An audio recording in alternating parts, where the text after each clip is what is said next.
Me llamo Carlota, tengo 18 años. Acabo de terminar el bachillerato y la verdad no sé qué hacer. Tengo muchos amigos que han acabado la universidad y no encuentran trabajo o no trabajan de lo suyo. Estoy hecha un lío. Mi tío Luis cumple su promesa y por fin voy a acompañarlo en uno de sus viajes. Iremos a conocer el origen de las civilizaciones con Eudald Carbonell. Dice que aprenderé muchas cosas y que de paso el famoso arqueólogo de Salacot a lo mejor me ayuda a aclararme.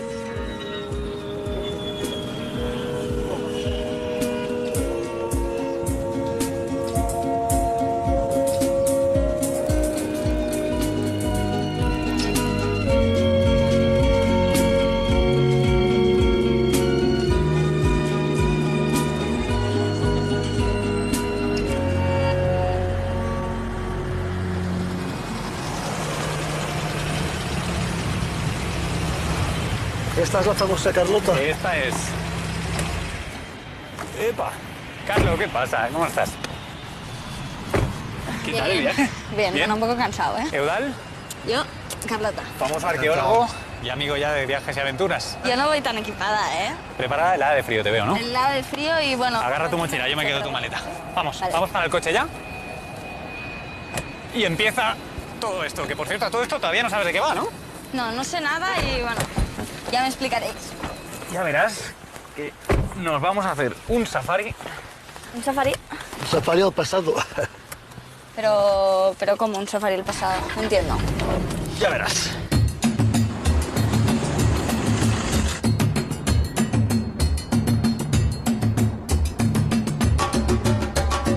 Me ha dicho Luis que no sabes qué hacer con tu vida, ¿eh? No, es que tal como están las cosas ahora, Eudald, creo que ni yo ni mucha gente. Pues yo creo que vas a aprender unas cuantas cosas en este viaje. Verás y aprenderás mucho. Seguramente tu vida va a cambiar.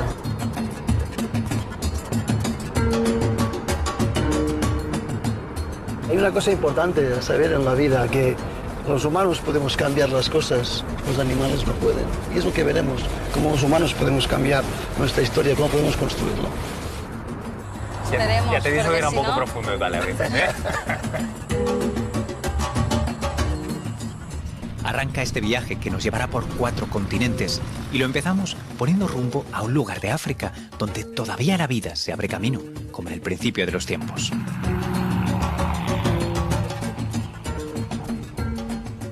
El delta del Okavango, en Botsuana, es el delta interior más grande del mundo. Después de recorrer miles de kilómetros, el río Okavango se entierra en las arenas del Kalahari, dando lugar a 16.000 kilómetros cuadrados repletos de vida salvaje. Estos animales siguen la ley que ha imperado desde la aparición de la vida en la Tierra hace 3.500 millones de años, la selección natural. En cada generación, las variaciones favorables tienden a permanecer y las desfavorables a ser destruidas. Así funciona la evolución. La trompa del elefante, por ejemplo, es un claro ejemplo de adaptación biológica. ¿Qué pasaba todo esto, Luis? Pues imagínate, esta era una de las cosas que quería que vieras aquí. El mundo como era hace 10 millones de años. Sí, hace 10 millones de años todo el mundo estaba sometido a las leyes de la selección natural. Pero hace 2 millones de años emergió de la selección natural una nueva solución. Por eso estamos aquí.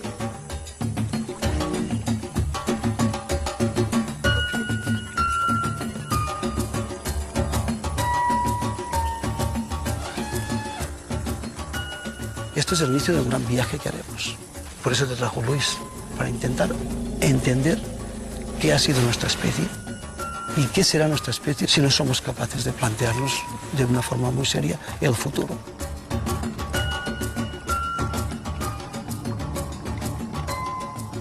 Hace 2 millones de años nació en África un primate que revolucionó la selección natural. Nuestros antepasados encarnaron una solución revolucionaria al problema planteado por la selección natural desde hacía 3.500 millones de años. Habían nacido las adaptaciones culturales y con ellas la nueva selección, la selección cultural.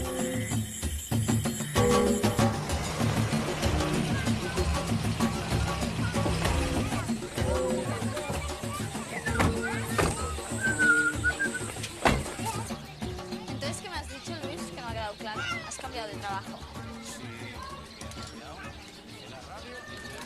Oye, Eudald, ¿has Eudald. aparecido? Uy. ¿Sabes qué es esto?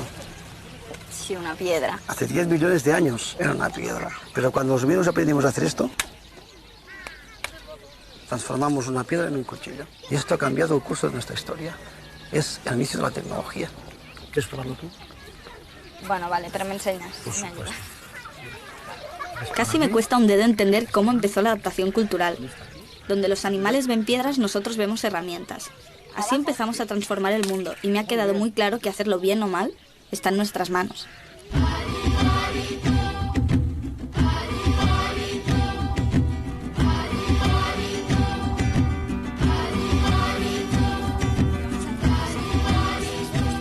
Muy lejos del litoral llegamos a Sodilo Hills, la colección de arte rupestre más grande del mundo. 4.000 pinturas que datan de hace 25.000 años y que representan toda clase de animales, incluidos algunos marinos, como un pingüino y hasta una ballena. Y entre todas estas destaca una en particular. ¿Qué ves ahí, Carlota? Personas, ¿no? ¿Qué crees que los diferencia? Que caminan sobre dos piernas. Bueno, como los pollos. También. Bueno, pero ni los pollos ni los rinocerontes hacen estas pinturas. La diferencia entre un guepardo, un león y nosotros es que nosotros, además de una serie de adaptaciones naturales que tenemos, biológicas, tenemos adaptaciones culturales. Los humanos hemos conseguido, a través de nuestra inteligencia y por selección cultural, construir instrumentos para modificarnos. Es decir, no ha sido la naturaleza directamente que ha hecho cambios en nosotros, sino nosotros que hemos hecho cambios artificiales para adaptarnos. Al ponernos de pie, liberamos de su función a las extremidades que en el resto de animales sirven para caminar o volar y fabricamos herramientas para suplir nuestras carencias adaptativas. El resultado de esta especialización fue un cerebro mayor, capaz de comunicarse mediante el lenguaje y representar el mundo en imágenes, una extraordinaria adaptación cultural que acabaría dando paso incluso a la escritura.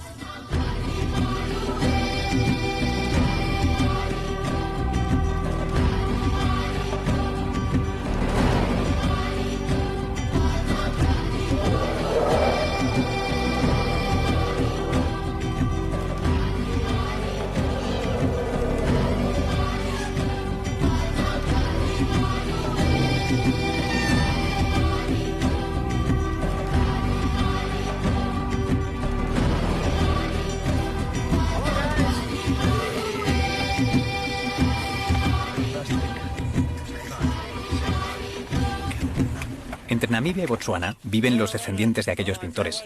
Ahora íbamos al encuentro de Bernard Horton, un empresario galés de éxito que lo vendió todo y compró tierras para permitir que los San puedan seguir viviendo, como lo han hecho desde la prehistoria. ¿Listos? Vamos. Quiero que conozcáis a unas personas muy interesantes que han vivido sin contacto con el exterior hasta hace poco y que ahora corren el peligro de perder su cultura porque el mundo moderno les está pasando por encima.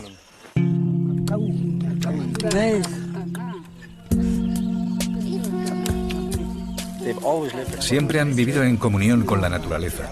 Se han respetado mutuamente. Ellos no han abusado de ella y ella los ha respetado. Pero el mundo moderno es tan diferente, tan rápido, y ellos no pueden o no quieren mantener su ritmo. Un mundo del que no necesariamente quieren formar parte.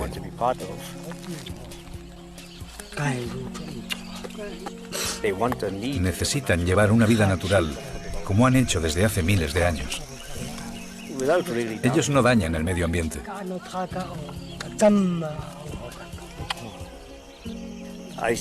Veo lo maravilloso de sus vidas. Son felices, sociables, siempre riendo y jugando. Pero también lo negativo. No encajan en la cultura moderna y se quedan fuera de la rueda económica. Y eso, en el mundo moderno, significa ser descartado.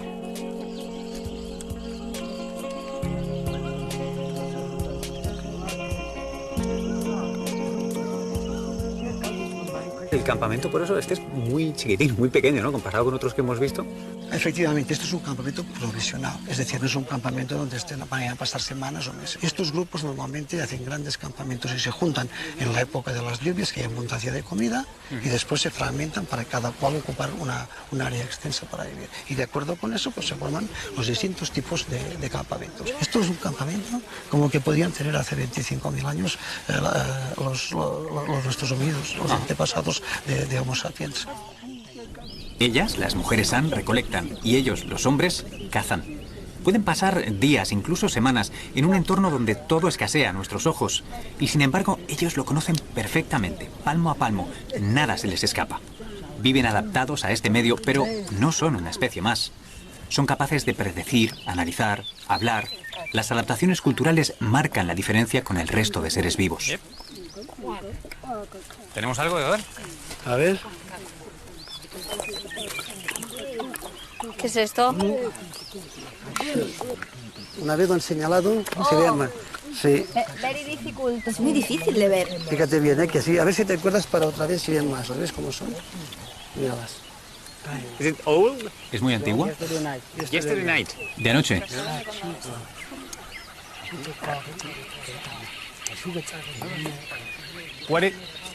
What is this from? ¿De qué es? Oryx. Toma. Pues no sé cómo la han visto. Porque se ganan la vida con ellos. Si no lo vieran, no comerían. No estarían aquí para contar. Ya, supongo que yo también las vería. ¿Qué es eso? Es la raíz de agua. La raíz de agua. La raíz de agua, sí. ¿Esa es la mejor fuente de agua que puedes encontrar? Es el agua que ellos encuentran cuando salen a cazar y están fuera una semana o dos.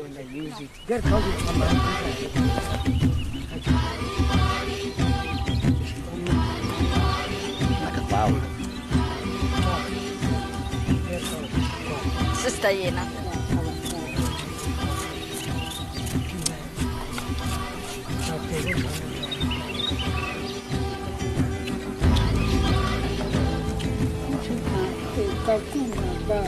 Interesante, ¿eh? Primero manos limpias y luego te la bebes.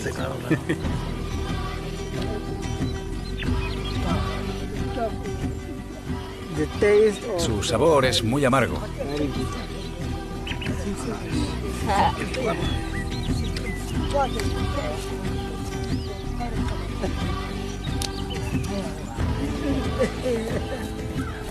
Like that?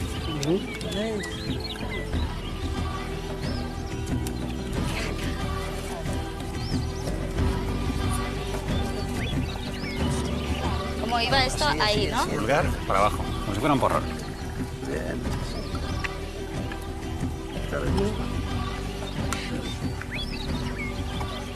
Un poco amargo, ¿eh?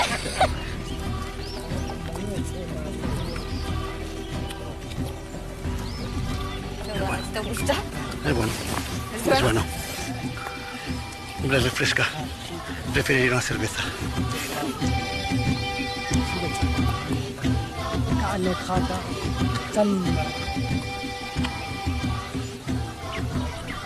Los primates humanos hemos sido capaces, como decías tú antes, no solo de estar en el entorno, sino de transformar este entorno, apropiarnos del entorno a través de la tecnología y de nuestra forma social de vivir.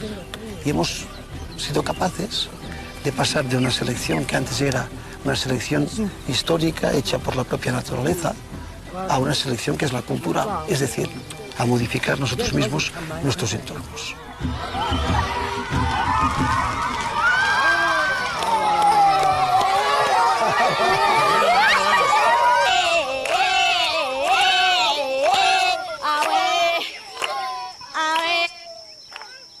Total, ¿tú crees que van a poder sobrevivir aquí mucho tiempo? Si es la selección cultural que estos grupos les ha servido para adaptarse 25.000 años, para estar prácticamente parados en el espacio y en el tiempo, ha sido una ventaja adaptativa, puede que ahora no lo sea. Están llegando cambios y están llegando aquí, a donde no había llegado nada antes prácticamente. Sí, y la integración de la diversidad yo creo que es un objetivo humano importante de nuestra especie. Ya no es un problema de cultura o de etnia, es una cuestión de especie. Por eso es tan importante que generemos esta conciencia crítica de especie, porque si no, esta diversidad va a desaparecer. En el siglo XXI, probablemente, esta mal llamada globalización no integrará la diversidad, puede destruirla.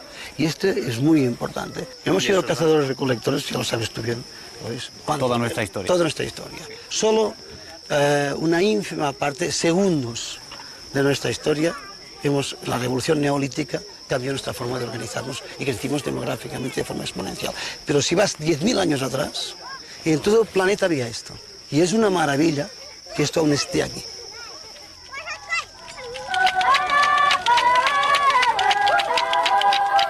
Estar entre los San es una experiencia increíble. Es un viaje a la prehistoria. Es asombroso pensar que llevan tanto tiempo viviendo así sin apenas haber cambiado su modo de vida. Eudald me dice que genéticamente son la población humana más antigua del planeta. Curiosamente, este orden, esta rigidez que les ha servido para sobrevivir, probablemente ahora mismo no les sirva para continuar evolucionando y adaptándose al medio. Por lo tanto, una cultura muy cercana a la selección natural que ha servido para equilibrarnos y sobrevivir, resultará que les llevará probablemente a la extinción. Si la selección cultural funciona como filtro para seleccionar lo mejor, ¿cómo es posible que estemos en crisis?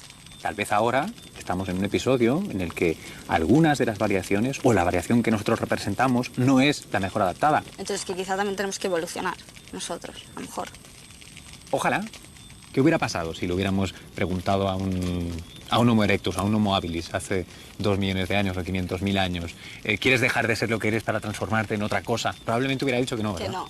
Tal vez esa es la crisis en la que estamos. ¿Verdad? ¿Cómo avanzamos? ¿Cómo podemos mejorar nuestras opciones para llegar a un futuro, no sé si diferente? Este viaje al pasado nos sirve para construir, para darnos información. Seguramente no tenemos ya otra solución que esta, que es pensar planetariamente. Aunque tengamos distintas lenguas, distintas economías, distintas formas de entender el mundo, diferentes formas de pensar. Y somos la misma especie. Tenemos que tomar decisiones. Si no las tomamos, la selección natural las tomará por nosotros. El azar, que es lo que ha formado el origen de todo nuestro proceso evolutivo, tiene que cambiarse por una forma lógica de entender el mundo. Hemos de intervenir en nuestro propio proceso evolutivo. Para mí esto es una cuestión clave.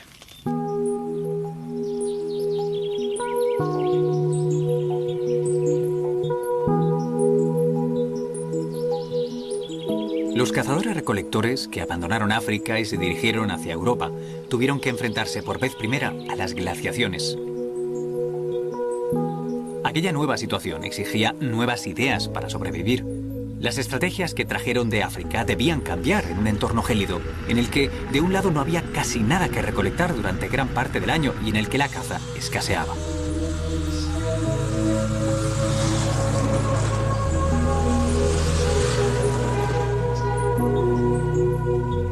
Hoy los Sami nos recuerdan aquella epopeya. Son unos 100.000 repartidos entre tierras árticas de Finlandia, Noruega, Suecia y la península rusa de Kola. Su cultura refleja la herencia de la vida nómada basada en la caza, la recolección. En una geografía repleta de lagos y ríos, la pesca fue un puntal básico para la supervivencia. Todavía hoy la practican habitualmente no como deporte, sino como fuente de alimentación sana y gratuita.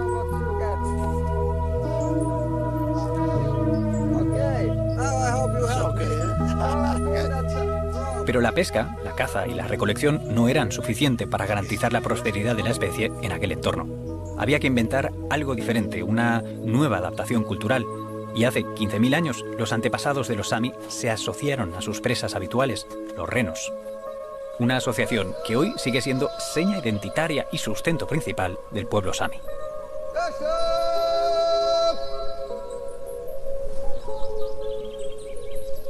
Will they come? ¿Vendrán?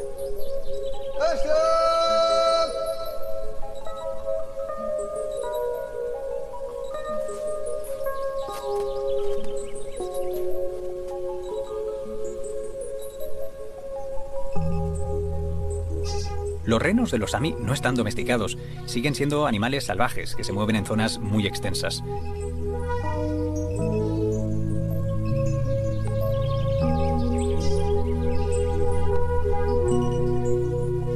Es primavera y, como cada año, Petri se dispone a pasar un mes entero con las hembras preñadas para proteger a las crías que están a punto de nacer de los osos, los glotones y los lobos que abundan en este territorio salvaje.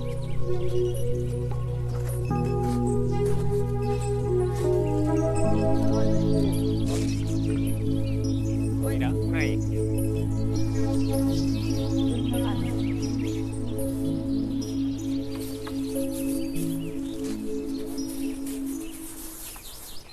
El frío ártico exigió nuevas soluciones domésticas y las cabañas de los San se transformaron en los tipis de los Sami.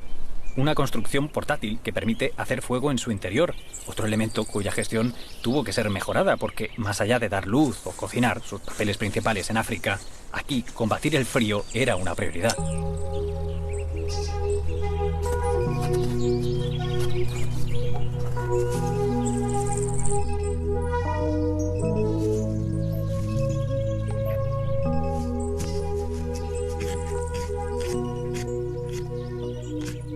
Eudal, hay muy poca variedad, ¿no?, de animales. Sí, pues en África una gran variedad de animales y en cambio aquí hay osos, hay zorros, lobos, omnívoros y carnívoros y en cambio, digamos, un mamífero dominante, vertebrado, que es el reno. Llegan aquí los cazadores-recolectores básicamente siguiendo las rutas migratorias del reno, porque del reno prácticamente viven y se estructuran socialmente alrededor de este animal.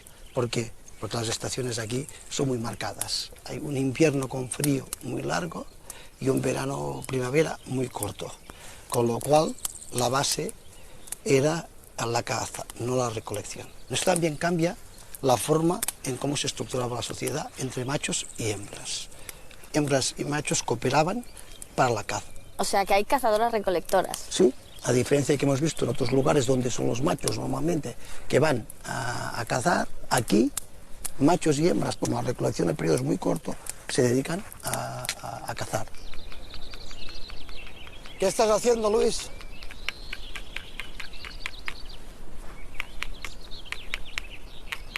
Luis, ¿qué estás haciendo? Poco de momento, estoy intentando hacer fuego a la manera Vale, a tradicional. ver, momento, que te haga una foto, a ver si lo sacas. Captura el momento. Mira, pues mira, dame el sílex. Mira, del sílex al silicio, cómo funciona el teléfono. Esto es la evolución tecnológica. Mismo material para diferentes usos. Medio millón de años usando el mismo material, ¿no? No más. Pues a ver si soy capaz de usarlo A bien. ver si ¿Me dejas el iPhone? Probamos. Vamos a ver. Del sílex al silicio, una elipse que resume millones de años de la evolución tecnológica, que hoy, de un lado, nos permite utilizar el móvil y hace 40.000 hizo posible que los antepasados de los Sami prosperaran en regiones tan inhóspitas como estas. Hemos conseguido, ¿no? Mira, aquí te has ahorrado un teléfono.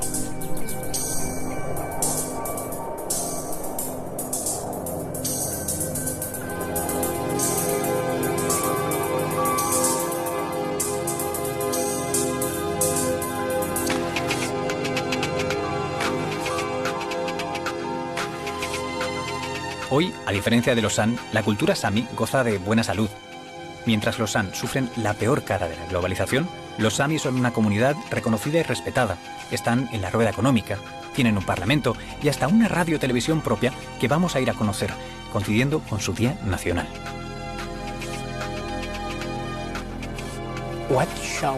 ¿Qué se perdería si desapareciera vuestra lengua? Se perdería la esencia de nuestra cultura si se perdiera nuestra lengua, porque la lengua carga con los elementos de una cultura.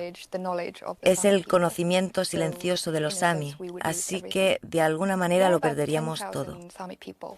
Somos unos 10.000 Sami en Finlandia, pero solo 3.000 hablamos la lengua Sami.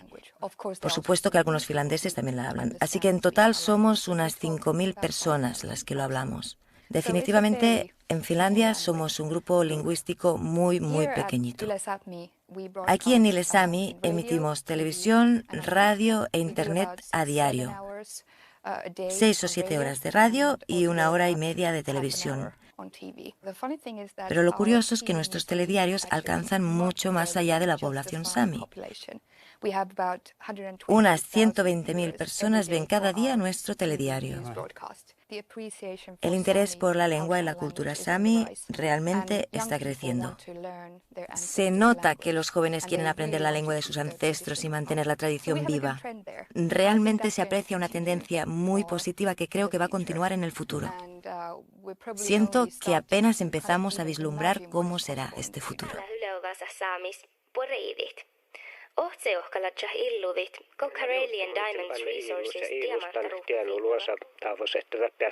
Eudal, me has dicho que los samis son la misma cantidad de gente que los san, y sin embargo parece que su cultura tiene más posibilidades de seguir viva. ¿Por qué? Pues sí, fíjate, estamos hablando de poblaciones con muy poca demografía, sin embargo vemos cosas muy distintas. ¿Qué estamos viendo? Una lengua que a través de la televisión, a través de la radio, se está reforzando y vuelve a estructurar y cohesionar a este pueblo, a esta etnia, a esta cultura. ¿Cuál es el valor de preservar una lengua tan pequeña? Una lengua no es solo una forma de comunicar, que es, desde mi opinión, lo que se está haciendo, se está reduciendo el factor de la lengua, que es una forma de comunicar, redes sociales, la lengua, no. Una lengua es una forma de pensar, es una forma de estructurar, es la sangre de una estructura social, de un grupo, un pueblo, una etnia, un grupo cultural que mantiene su lengua, quiere decir que aún está pensando. Y esto hace lo que se mantenga la diversidad en el planeta, porque si no, se tiende a la homogeneización. Homogeneizar y perder diversidad significa empobrecer la capacidad de adaptación de los humanos en el planeta. Los sami son un ejemplo de cómo se puede integrar la diversidad, de cómo una cultura que atesora un pasado reciente de caza y recolección nómada se puede integrar en un mundo cada vez más globalizado sin perder su identidad. Y hablando de identidades, el esquí, inventado por los antepasados de los sami, es un fantástico ejemplo de identidad globalizada que hoy practicamos por todo el mundo. Luis, ¿el esquí es un invento muy moderno? Pues no lo creo, porque al menos la palabra viene del noruego antiguo de skid o skidi o algo así, y la arqueología Eudal, ¿qué nos cuenta? Que la prueba más antigua son los esquís fosilizados encontrados en un lago en Rusia hace 10.000 años. Y que hace 8.000 años hay unos grabados en una piedra que se llaman petroglifos, donde hay una persona esquiando. Wow.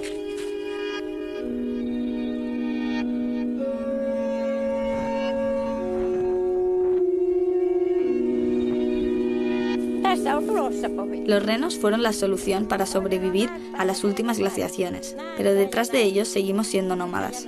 ¿Cuándo y dónde dejamos de serlo? Eudal, los samis se apropian de algo que la selección natural ha incluido en los renos durante un tiempo larguísimo. Y ahora, sin embargo, nosotros vamos vestidos con esta tecnología. ¿Cuál es la diferencia entre esas dos adaptaciones? Mientras estos cazadores-recolectores lo que hacen es mimetizarse y aprender de la naturaleza, nosotros aprendemos ya de nosotros mismos. Y este es el gran cambio que ha habido en la evolución. Este es el gran cambio de la revolución científico-técnica. Primero se aprenden las leyes, se aprenden las propiedades y después aprendemos nosotros mismos de estas propiedades y estas leyes. No de ver el reno, no hace falta.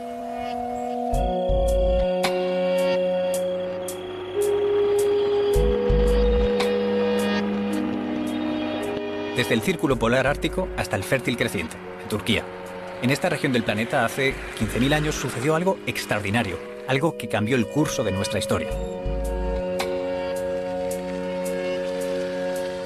Cuando la última glaciación tocaba su fin y en Europa vivíamos con los renos, las excepcionales condiciones de esta zona, un clima cálido, grandes ríos, pastos y caza en abundancia, iban a desencadenar un cambio crucial en la historia de la humanidad. Allí, por primera vez, íbamos a dejar de ser cazadores, recolectores y nómadas para convertirnos en ciudadanos.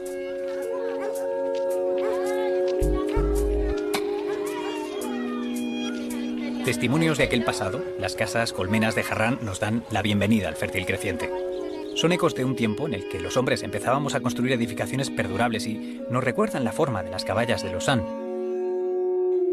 No en vano hemos sido cazadores, recolectores y nómadas durante más de 2 millones de años. Pero si habíamos viajado hasta aquí era precisamente para saber cuándo y por qué dejamos de serlo.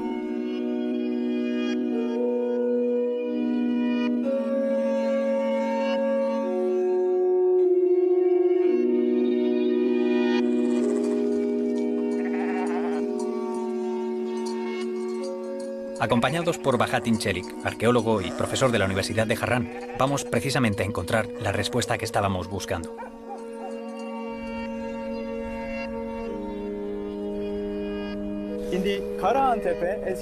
Aquí en Karahan-Tepe hay 240 piedras esculpidas. Las tallaron grupos de cazadores neolíticos. Estos nómadas venían aquí desde sus campamentos estacionales y las tallaban con herramientas de sílex. Was ist das, wenn man von hier rausnimmt? Was ist? ¿Qué hay aquí si lo desenterramos? Aquí enterrado hay un pilar en forma de T. ¿Por qué? Sí, es una buena pregunta. Estos pilares representan la forma humana. Son figuras humanas esquematizadas. La parte horizontal es la cabeza y el palo de la T es el torso. En estos pilares encontramos relieves esculpidos: serpientes, jabalíes, leones, gacelas. Estos grupos de cazadores, que podían ser de 50 a 100 personas, venían aquí y cada clan construía su templo. Aquí, enterrados, hay un centenar de templos circulares con enormes pilares de forma humana en su centro. Aquellos cazadores-recolectores tuvieron que pasar muchísimo tiempo sin moverse de un solo lugar para construirlos. ¿Dejó la humanidad de ser nómada para levantar templos?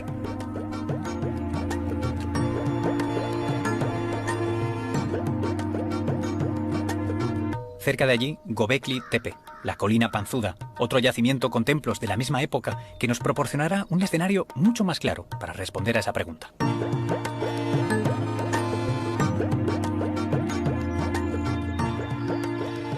Con esta reconstrucción podemos apreciar la dimensión real de estos templos circulares de piedra, que fueron fabricados por cazadores-recolectores con herramientas de sílex, mucho antes de que se inventaran la cerámica o la agricultura. ¿Estas son las mismas esculturas que acabamos de ver? Pues sí, es lo mismo. Fijaros que tiene dos figuras antropomorfas en el centro que pueden representar precisamente lo masculino y lo femenino. Por eso tienen manos. Efectivamente, aquí abajo hay, ¿ves? Abajo tienen las manos metidas y que están en perfiles y curiosamente están mirando el sol. ¿Esto es como Stonehenge? La diferencia es que esto está hecho de hace 12.000 años, es decir, 6.000 años más antiguo que los Stonehenge. ¿Y por qué no hay un templo así hace 20.000 años? Todo esto coincide con el gran cambio climático, paso del Pleistoceno al Holoceno. Entonces, ¿esto es cuando se acaba la glaciación? El final de la edad del hielo provoca una gran cantidad de agua, aumenta la humedad por todos sitios y el crecimiento demográfico es tremendo porque la ecología, las redes tróficas son muy productivas, hay mucha comida y mucha energía. Desde luego, sin mucha energía esto no se puede concebir. Es el inicio de un cambio en la evolución humana y donde la parte simbólica, la parte probablemente metafísica, acaba teniendo un vector fundamental para estructurar las sociedades. Es el inicio sistémico de la complejidad que acompañará después ya a los agricultores y ganaderos. Esto es la representación de una gran crisis, de un umbral de la evolución humana. Estas imágenes, estos templos, son el inicio de una nueva forma de vida que se va a extender por todo el planeta. Para construirlos dejamos de ir de aquí para allá en busca de algo que cazar o recolectar y aprendimos que podíamos vivir sin movernos.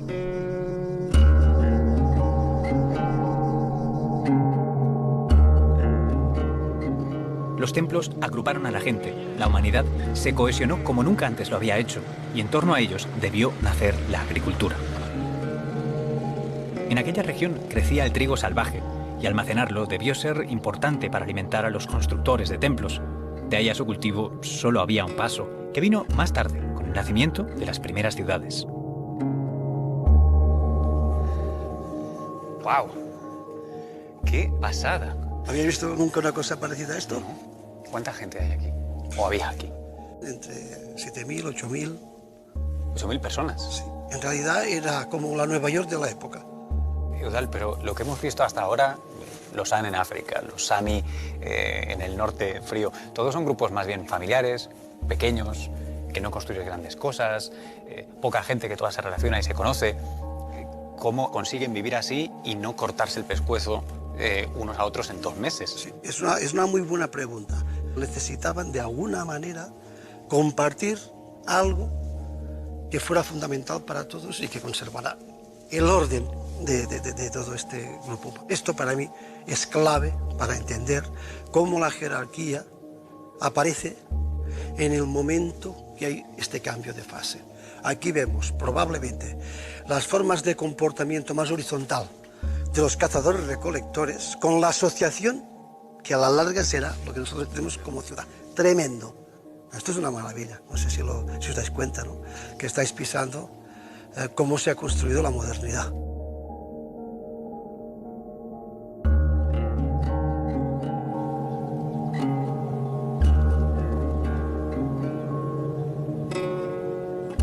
Las primeras ciudades fueron construidas todavía con la mentalidad de los cazadores-recolectores, con materiales que estos conocían bien, como el barro, cañas o troncos. Su punto fuerte frente a los campamentos es la agregación. Son modulares, fáciles de ampliar y defender, no tienen puertas, ni ventanas, ni calles. Los animales se guardan fuera y el conjunto se convierte en una fortificación. La vida común se hace en los tejados, por donde se circula y se accede a las casas.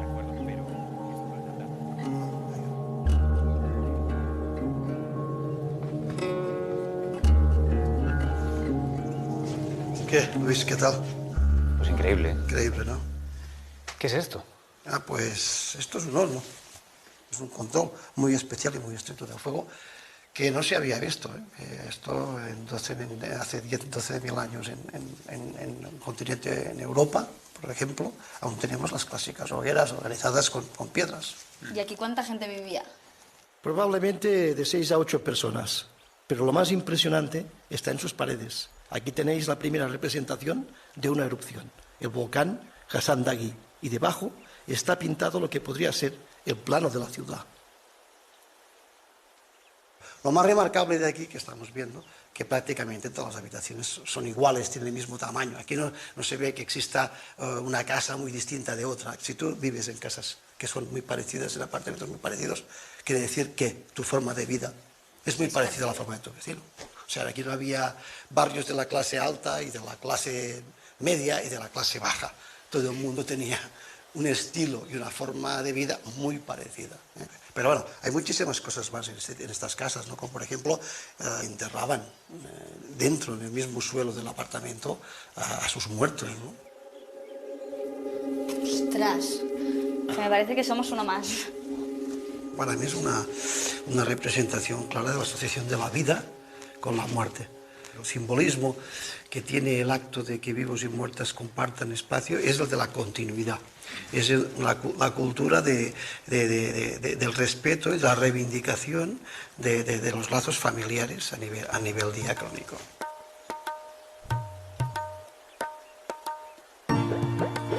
Agrupados por los templos, los cazadores-recolectores del fértil creciente aprenden a vivir en ciudades de miles de personas. No tener que ir de aquí para allí constantemente les permite dedicar tiempo a pensar, a ensayar, a compartir nuevos conocimientos. Se cultivan cereales y legumbres, se estabulan las cabras, los bóvidos y los caballos. Llega el arado y la agricultura intensiva. La humanidad ha cambiado para siempre.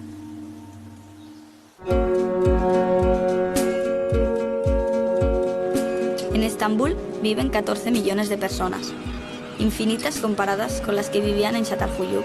Sin embargo, ahora sé que gente como los San construyeron las primeras ciudades.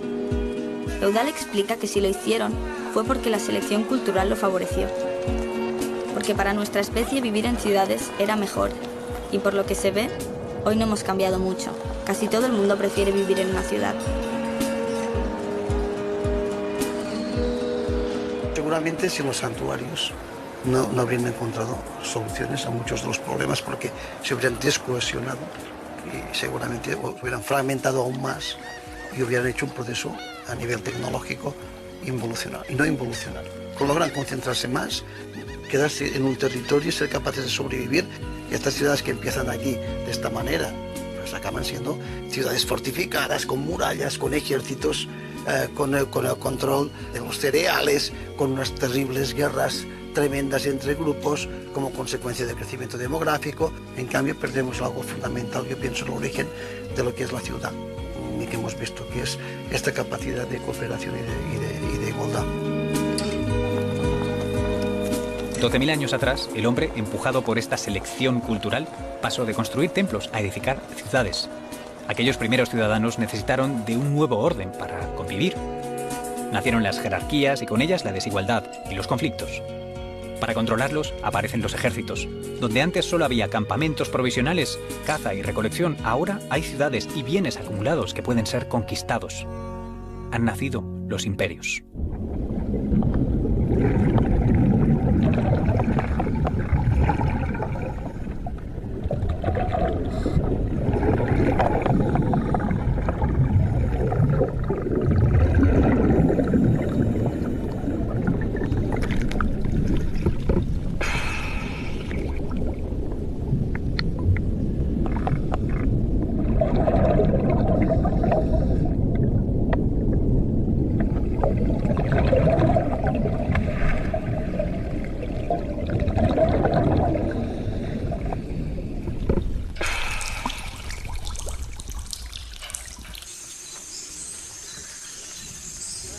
Mira, ahí está Luis.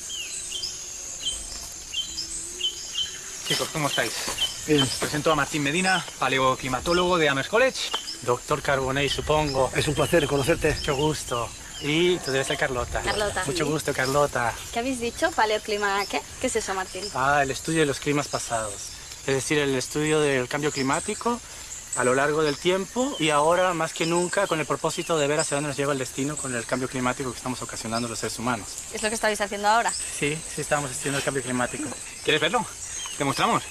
Bueno, si me vas a meter ahí, no. No hay otro lugar mucho mejor. No hay problema. El doctor Carbonell, Luis, vamos. Venga, va. Vamos. De Turquía a México. Ciudadana del mundo, la humanidad había conquistado los 5 continentes. Aún así, el trabajo de Martín nos recuerda que entonces como ahora puede que ocupemos la Tierra, pero no dominamos su clima.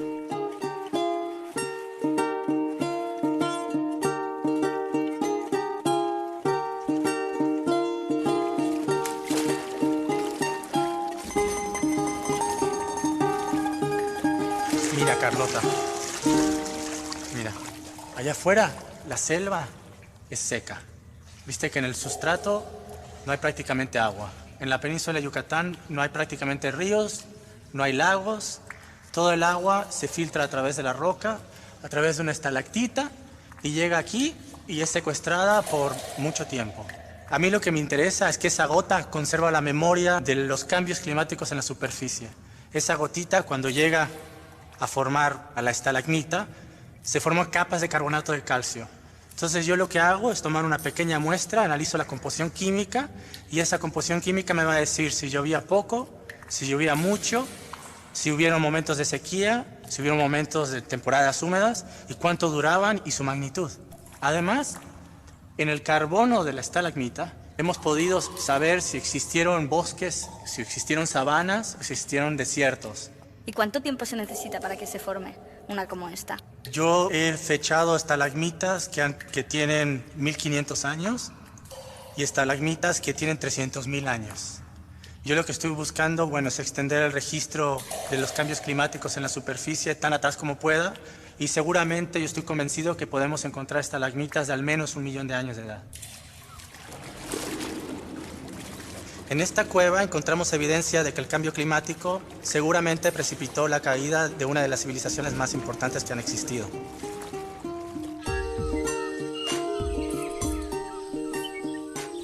¿Por qué esta ruta en el viaje? ¿Por qué acabamos aquí? En África vimos pequeñas bandas familiares nómadas sin jerarquía que se agrupan o se separan según las estaciones. En Göbekli Tepe se daba el mismo esquema pero con largos periodos en un mismo lugar para construir templos. En Çatalhöyük encontramos 7.000 personas en una ciudad que aún conserva el orden igualitario de los cazadores-recolectores. Pero aquí, cuando ves esto ya de las civilizaciones es una cuestión absolutamente distinta.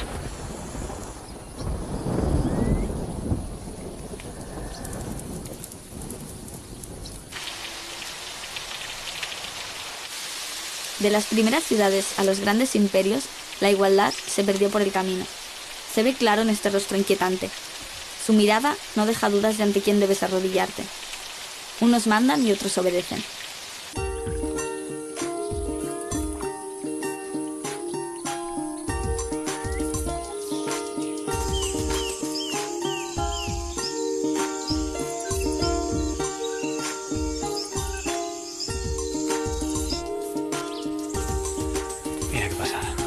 Wow. Es increíble. Imagínate, aquí en algún momento pueden haber habido 10 o tal vez 50.000 personas. 5 veces más que lo de Çatalhöyük. Todas aquí trabajando para producir suficiente comida en un ambiente como este. Eso tuvo que haber sido, pues yo qué sé, 10.000 años después de la invención de la agricultura. ¿Y qué cultivaban? Pues, si no recuerdo mal, mira, igual que en el Mediterráneo había la famosa tríada, lo del trigo, la uva y la aceituna, aquí había también una tríada. Frijoles, calabazas y sobre todo, el maíz, que era la base de la cultura, básicamente. ¿Y tenían animales domésticos?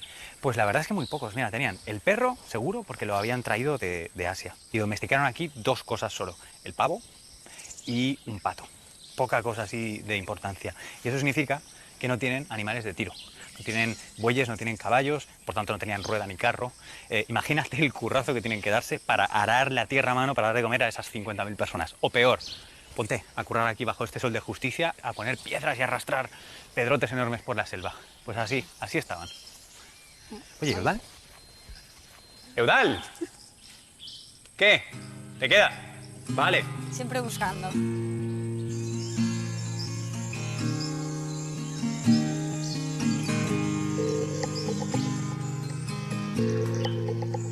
En México, como en otras partes del mundo, la respuesta a la superpoblación fue la agricultura extensiva. La tala masiva de selvas y leñas sirvió para quemar la piedra caliza con la que se levantaron estas ciudades. Toda esa gente necesitó un orden para evitar el caos. Un orden que fue piramidal, como los monumentos. Un hombre mandaba sobre una élite y esta sobre todos los demás. La civilización maya creció de una manera exponencial. Ciudades-estado como esta aparecieron por todo el Yucatán. Y sin embargo, lo que robaron a la selva ha vuelto a ella. ¿Qué pasó hace 12 siglos aquí? ¿Qué propició el colapso de los mayas?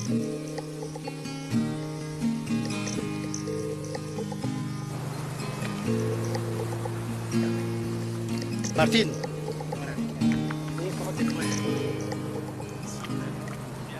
¿Qué datos tienes del clima en la época maya? Nosotros lo que tenemos es una serie de sequías muy marcadas que duraron hasta 18 años en el periodo de mayor despoblamiento y caída de ciudades-estado. Antes de estas fluctuaciones climáticas que detectáis, ¿había habido ya conflictos o problemas en la civilización maya? Curiosamente sí. Varias ciudades-estados estaban enzarzadas en guerras muy fuertes, intestinas y endémicas. Y el cambio climático le dio la estocada. El cambio climático fue la estocada final. ¿Qué similitud ves entre la crisis y el colapso maya y la crisis y el posible colapso de la humanidad actual? Yo lo que veo es que ambas civilizaciones han sido confrontadas con un cambio climático en un momento de gran crisis.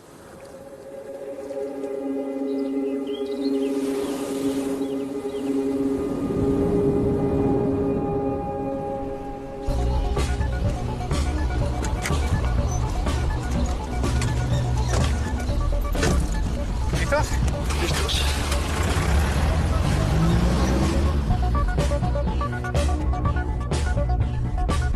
La civilización maya colapsa, desaparece en el siglo IX de nuestra era, coincidiendo con severas sequías, guerras y conflictos sociales. Hoy son 6 millones, viven en pequeñas comunidades rurales y deben enfrentar de nuevo una crisis combinada con un cambio climático, solo que esta vez es toda la humanidad la que se enfrenta a una crisis planetaria.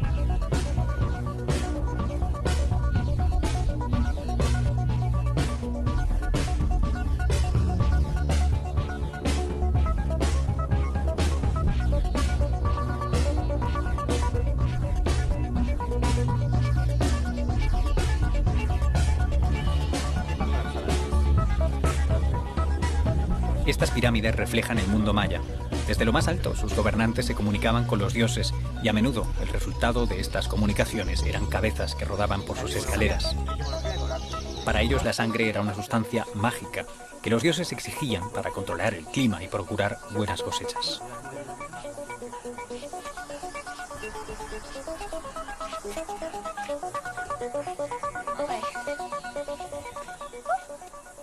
Lo que no entiendo es que si todo el rato estamos hablando de una civilización tan potente como la de los mayas, ¿por qué desaparecieron?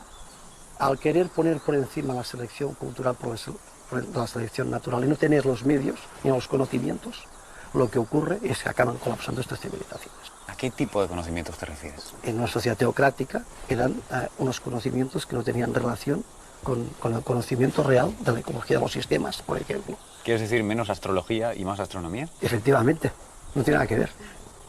Efectivamente. Aunque eran sociedades complejas, eran sociedades científicamente no desarrolladas. Se sigue no a la razón, no al conocimiento, se sigue a una persona. Y toda una especie pensando es mucho más importante que grupos distintos diseminados, aunque sean civilizaciones, con un guía. Esta es la diferencia. Estas estructuras ya habían llegado a su propio nivel de competencia. Es decir, ya se habían desarrollado hasta un nivel que, aunque no hubiera habido estrés, no podían continuar creciendo exponencialmente. Es decir, habían acabado. Porque no se da en ninguna comunidad histórica, en que yo sepa, un factor limitado de crecimiento. ¿Quieres decir que su orden para una civilización más pequeña, cuando crece de escala... Se acabó, no sirve. Y quiere seguir con el mismo orden, y esto no funciona en ningún sitio. Los romanos ocurre lo mismo, en Egipto ocurre lo mismo, siempre es la misma cuestión. Entonces, ¿esto que estás explicando ahora se podría comparar con lo que está pasando actualmente?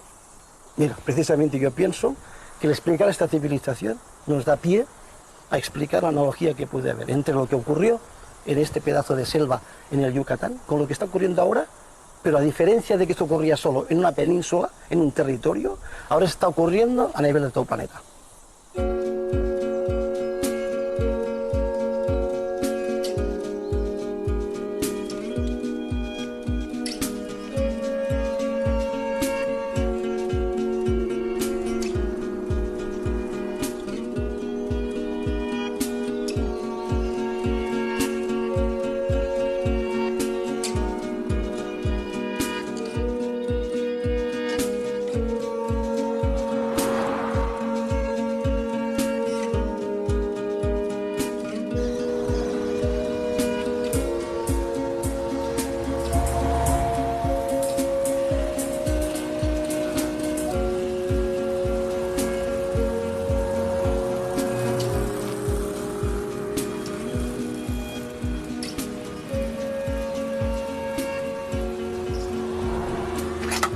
Lo último tanque de gasolina de este viaje. ¿Cómo estás? Fascinada. Quiero que me lleves más de viaje, Luis. Bueno, eso va a depender de lo que hayas aprendido en este. Oye, Luis, creo que lo has conseguido. He entendido lo que me dijiste. Cuando me dijisteis lo del viaje al pasado, que creo que es más futuro, ¿eh? Lo acabo entendiendo y creo que es más futuro. ¿Con qué te quedas por eso del viaje? Con lo que más me quedo es que lo que estamos viviendo ahora lleva pasando desde hace mucho tiempo. De la noche de los tiempos, ¿eh? Que a mí me inquietaba mucho la crisis en la que nos encontramos, no financiera, sino en general. Y no, es que ha pasado a lo largo de los diferentes modos de vida que hemos visto. Y vemos que al final, el final es el mismo, ¿no? O sea, que acabamos siempre colapsando y los modos de vida se tienen que renovar. Y pienso que es lo que está pasando ahora actualmente. ¿Tú te imaginabas que los mayas colapsaban así?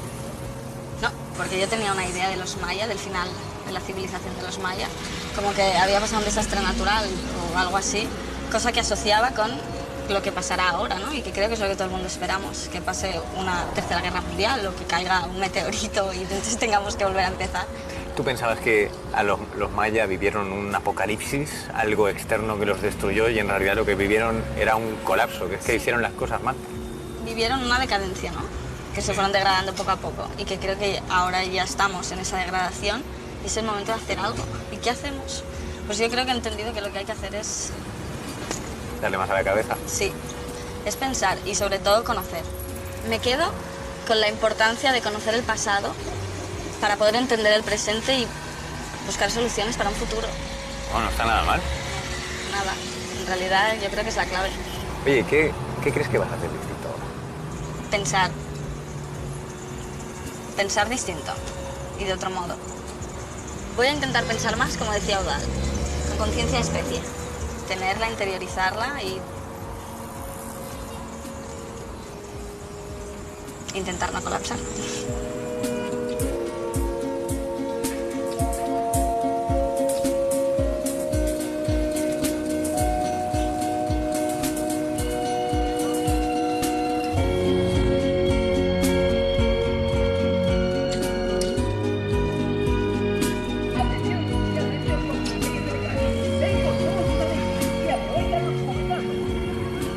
Así como la selección natural favoreció el largo cuello de la jirafa o el denso pelaje del reno, la selección cultural eligió de entre todas las ideas las que permitieron progresar a nuestros ancestros.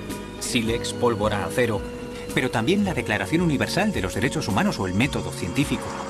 Gracias a la arqueología, hoy sabemos que, una tras otra y sin excepción, las civilizaciones cayeron ante contradicciones internas y externas.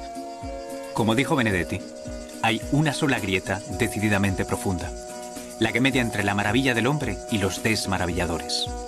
Aún es posible saltar de uno a otro borde, pero cuidado, aquí estamos todos, ustedes y nosotros, para ahondarla. Señoras y señores, a elegir de qué lado ponen el pie.